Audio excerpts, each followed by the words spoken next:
This is my 2009 Fiat Panda 100 horsepower, except it's not 100 horsepower. This is the 100 horsepower that we shoehorned an Abarth engine into. And if you want to get caught up on what we did and how we did it and when we did it, then top right hand corner there's a link to all of that. What we're here for today though is something completely different. We're not at the Empire of Dirt, we're at the homestead. And we're here because, well, the car's here and I'm here, so we're here. Now, this cheeky little monkey decided it was going to throw a code. And the code relates to the O2 or lambda sensor, depending on which part of the world you come from. And we are going to investigate that.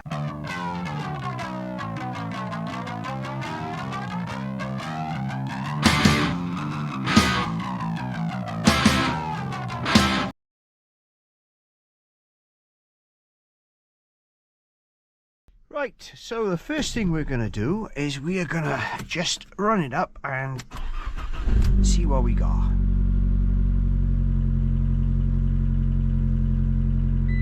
And here we go. Check engine. Well, I'm not going to check the engine because I already done that and I know there's one there. However, we got the old, you know, light that we're going to...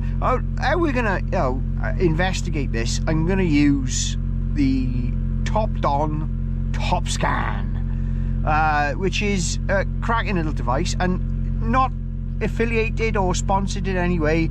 I use this, well, I have been using this for some time now. It's a cracking bit of kit, to be honest with you, but this is the one that we're going to use today. Now I got my normal, you know, thing to get the old diagnostics out of it. I'm going to switch that off because we don't need that running. In fact, yeah, but we do need the ignition on, so we plug this into the old diag port here, and you know, so I still haven't put this panel on from ever. There we go, there we go, there we go, there we go. We're going to load up the app, right? Now, I don't know how well you can see all this. I could record the screen, but...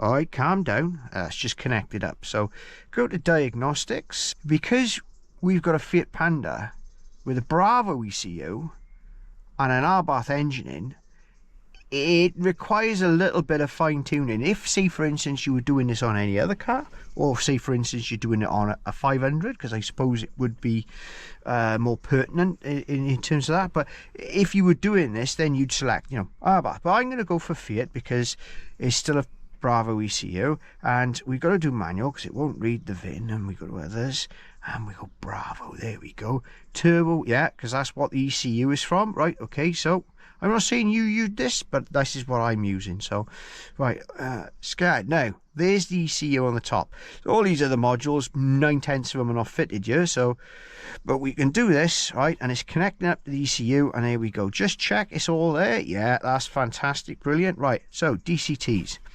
Now, the P500, that's the gearbox one. We're not worried about that. And there is the magic. I hope you can see that.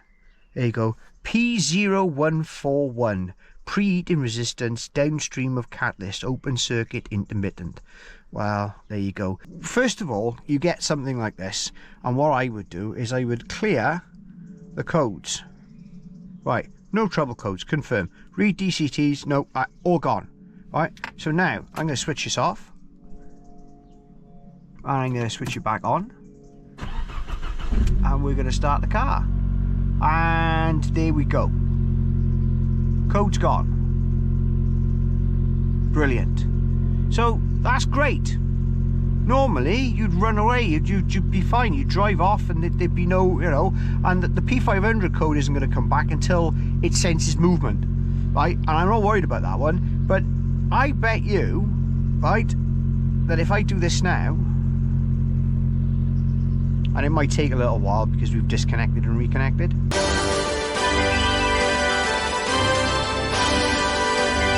The code has come back, and the reason why the code has come back is because it is actually an active fault. Now, it won't tell you that there is a fault because the fault might actually go away, and these things are set up to not bother you as much as you think that they are. You know, they're not there to make your life difficult. They're there to tell you it's got a problem. Now, this will eventually manifest itself as an check engine light because it'll go through a few cycles, and when it sees that every cycle, hang on a minute, that fault's still there, oh, that fault's still there, that fault's still there, do you know what, I think that's a problem, I'm going to tell them, and that's when it'll pop the light up. So this is coming up as preheating resistance 1 downstream of catalyst open circuit present. So what that tells me, and I can tell you this without looking it up, because you can actually press the button and it'll run off to the web and it'll do a lookup in Google and what have you. I don't need to do that at the moment, because I know that that is the heater of the lambda sensor, or the O2 sensor, that is post cat. There are 2 sensors, one before the cat and one below the cat. What we're going to do is we're going to switch all this up, because it doesn't matter how many times I clear this, this will come back because there is a fault there. Oh, and this is where we got to investigate more, because yes, it could be a sensor, it could also be wiring, because our wiring is bespoke. And I did it. We're going to open a bonnet and we're going to check a few things. All right, calm down. And we're going to check a few things related to this sensor. Now, this is where it's going to get a bit R-bath specific, because obviously that's an R-bath engine, which means that we're going to be looking at R-bath sensors and R-bath locations and all of that. So, you know, if you're here and you haven't got an R-bath, or you're 500 or a T-Jet, then, you know, this will only give you a general idea of what we're doing. But if you have got an R-bath and you're doing, you know, fantastic, you're in the right place. Yeah? Yeah. So you know what this looks like, we've been here before. If you don't, then that's what an R-bath engine looks like, or a T-Jet engine looks like when it's squashed into one of these. So what we've got, and what I did when I installed all this, is I labelled everything. So you can see, right, that one there says Lambda Pre. So that one there goes to the pre-cat lambda sensor. There's the cat, and it goes all the way down there. And I know that this one here goes to the lambda post, which you can't quite see. That's on the loom, that's K0141, and that should be lambda. You can't see the label on it from there, but I know that that's there. So that normally sits there. Actually, it's normally pegged up round by there if it's on the because this needs to go all the way back there. Obviously on mine it's a little bit less, it's a bit more organic, because, you know, this is not meant to be in here. So what we need to do is get this plug off here, which is always fun, especially when you're doing it with no tools.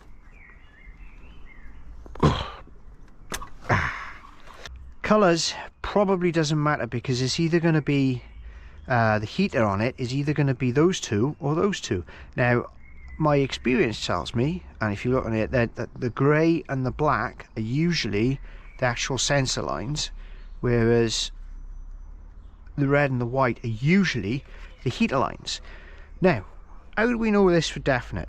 What we're going to do is we're going to test it with one of these, a multimeter. What would be really good is if we had a known good or new sensor to test it against. Bit like this one. Now, what I have done with this one is I've managed to depin this one, because if you go back and you look at all those videos of where we were doing this in the first place, I had a few problems heat shielding this, because obviously we've got a bit more heat going on than you would normally here, and we had problems doing that and depinning that. However, this time round I figured it out, and I've now added some really nice silicon fluffy glass fibre heat shielding, which is, that's lovely stuff, that is. But that's a new sensor. That's the same part that's in there. Bosch quality. Well, it should be anyway. Anyway, so what we've got here is we should have the same sensor, and everything about that is the same.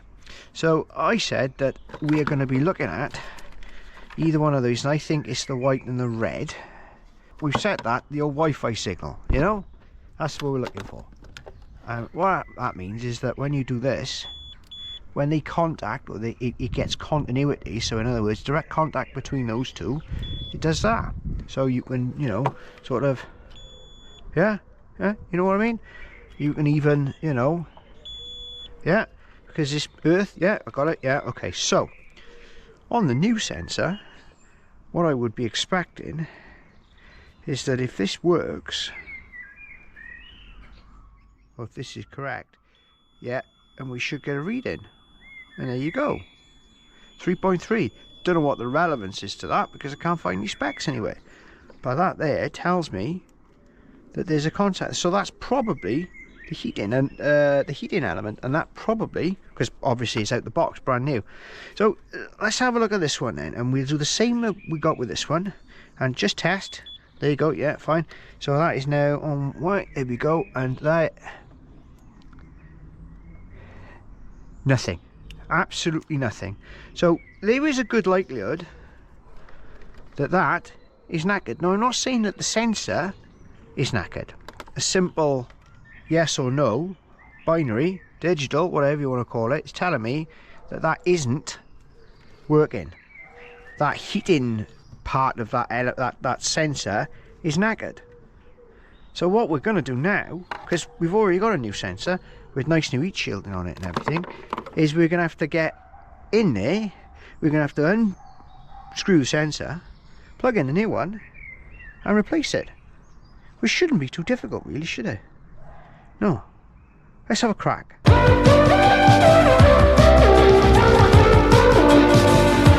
This is what the inside of it all looks like, and your 500/R bath will look remarkably similar, apart from the slightly larger pipe. Well, maybe it is, I don't know.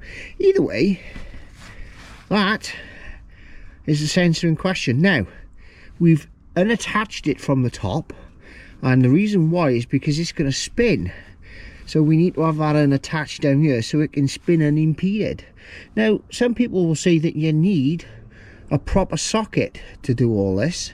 One of these special sockets that fits over and whatever. You don't. You can use a normal spanner. It is a strange size. It's a 22 because, you know, why not? But that's all, you know, not a problem. Mine is pinched there, so I've got to take that off, and then I can pull the cable through, and then we can do this.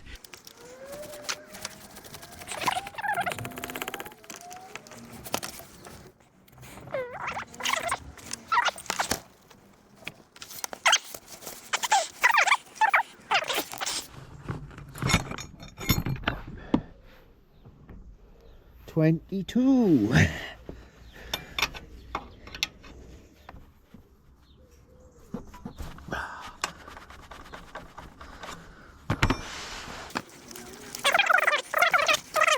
So, what we got here?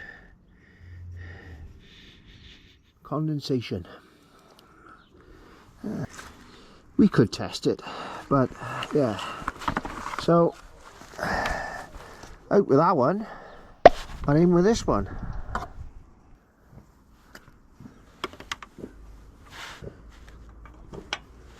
So, because we've got everything off at the one point, we can make sure that that there is not getting twisted and it's all sorted. So we can twist the whole thing in one go. There's a crush washer on this, so we're going for click. That looks good to me. So, now I've got this on here, and that'll go around there a treat. I'll come in in a minute. Let's just take a bit of slack out of this.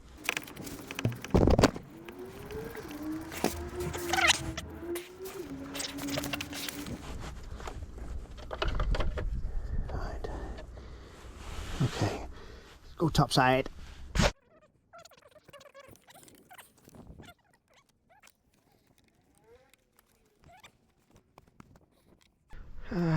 Now, I'm aware that this length of cable on this sensor might be a bit of overkill for this particular application, and you might be right, but I went by part numbers and we got what we got. So we just need to clip this onto here now. Yeah, I'm going to move our bracket back a bit before I tighten everything. Health and safety not happy? Right, so what we're going to do now, before we do anything else, is we are going to run this up and see what codes we get. So we're all back square in here and everything else, and what we're going to do, so I cleared the code. I should have shown you that the code was still there. I've cleared it, but there you go, it's done now. So we've got no codes, no codes, no codes, right? So now what was happening previously is when we were running the engine, right, this was generating a code straight away. So let's have a look here.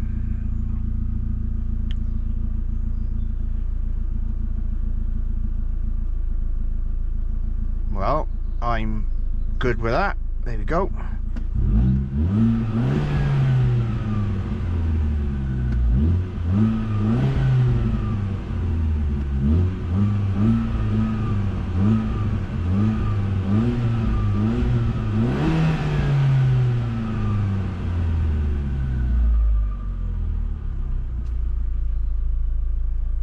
So there you have it. New sensor, no code.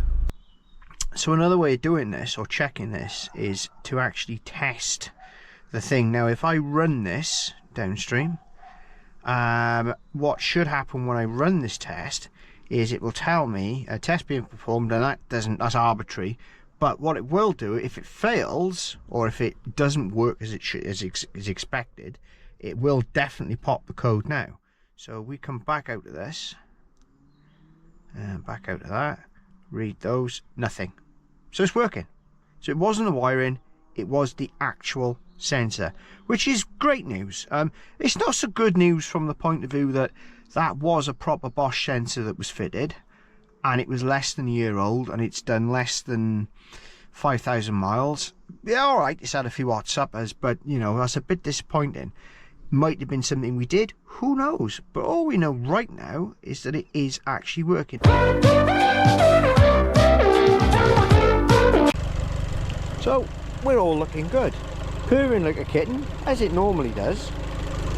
It's all nice and tidy with some nice heat shielding on it, and it's all good. So that is how you replace your downstream oxygen or lambda sensor, right? The upstream one, it's just in there, right? It's you take this bit of heat shielding off here. On yours you might have a bit more heat shield in there, but you take that off and it's the same 22mm, unscrew after you've unclipped it there, buff out, replace it in.